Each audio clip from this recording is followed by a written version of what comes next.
So the Vikings, and this is another thing from the there will be something in the Cowboys docuseries that will hurt you. There is definitely something in it that hurts me. Yeah. The Herschel Walker trade. Right. What a debacle that ended up being. And it's so funny because Cowboys fans lost their minds when they did the deal. Like, this is horrible for the Cowboys, and it ends up laying the foundation for 3 Super Bowl wins.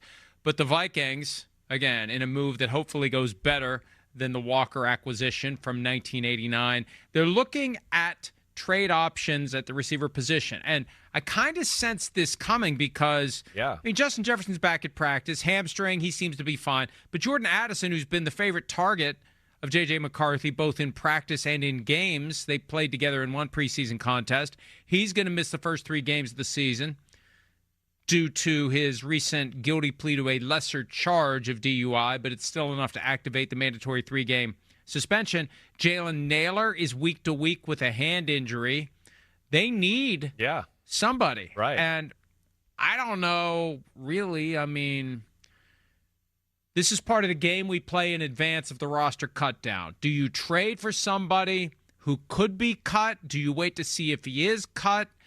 Does a team keep him on the roster a little bit longer to squeeze a draft pick out of the Vikings? But the Vikings are now in the market to try to do a deal to get some depth at the receiver position because they're going to need it for 3 arguably winnable games to start the season before they go to Dublin to face the Steelers. The 3 games out of the gates, well, the Bengals game not going to be easy, but 2 of the games winnable. They just need to be ready. They need to be ready to unleash JJ McCarthy, and if he doesn't have good receivers, how are you going to get the most out of the quarterback? Yeah, that's right. I mean, totally understandable, right? We were talking about that yesterday, and that's why you be careful with Justin Jefferson here because of the Mario Addison thing and the Naylor thing. That you don't need to Jordan Mario Addison. I don't know. Where the hell's who's Mario Addison? I do that all the time. Play in the 80s? I do that all the time. I don't know what it is. I did it on Football Night in America last year and called Jordan Addison Mario Addison.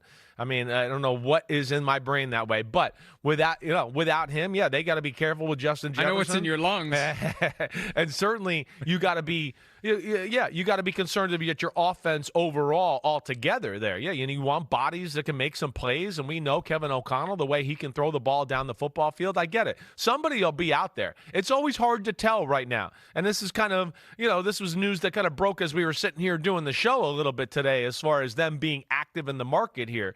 But what you don't know, and what we always see, is there's going to be a few veterans out there that get cut on cut day, right? And is it one of those where, he gets cut, but the paperwork hasn't gone? Oh, hold on, he's not officially cut. Hey, we're going to call that team and try to make a trade, maybe a late round pick, do something like that? Or does somebody else more appealing that maybe they've known through some phone calls here that is going to be available, and maybe they trade something more substantial? I don't know.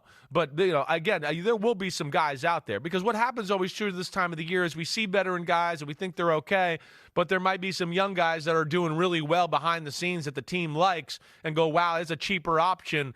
And all of a sudden we're a little surprised, like, oh, wow, they let go of that veteran receiver. So there should be options out there. Now, how good they are, I don't know. That remains to be seen, but I certainly understand them in the wide receiver business here.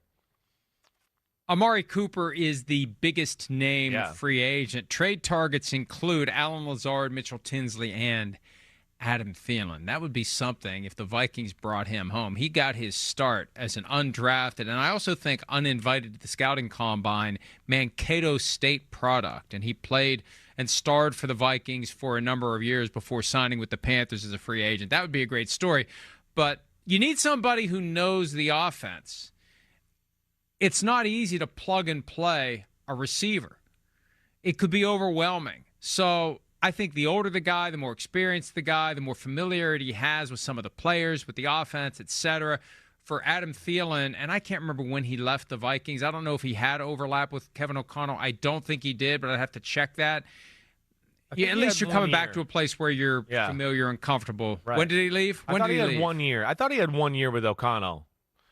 So 2022. Okay, he did have 1 year with Kevin right? O'Connell. Right. Yeah, 1 year with Kevin O'Connell. Yeah. First year they went to the playoffs and lost to the Giants. But do they make a move here like right away? Like we just saw the Eagles do with John Mechie down in Houston Texans, right? There's teams there there's a few teams out there that I think have a plethora of receivers to where, if you do your due diligence here, and I will when after the show, to look at it and go, let me see here. Who's got some guys that are expendable? And do you make that move now, or do you wait towards, cuts on Tuesday like you talked about? That's what they got to figure out. But, I know we didn't hit on it, but again, the Eagles ahead of the game there making a move when they need to.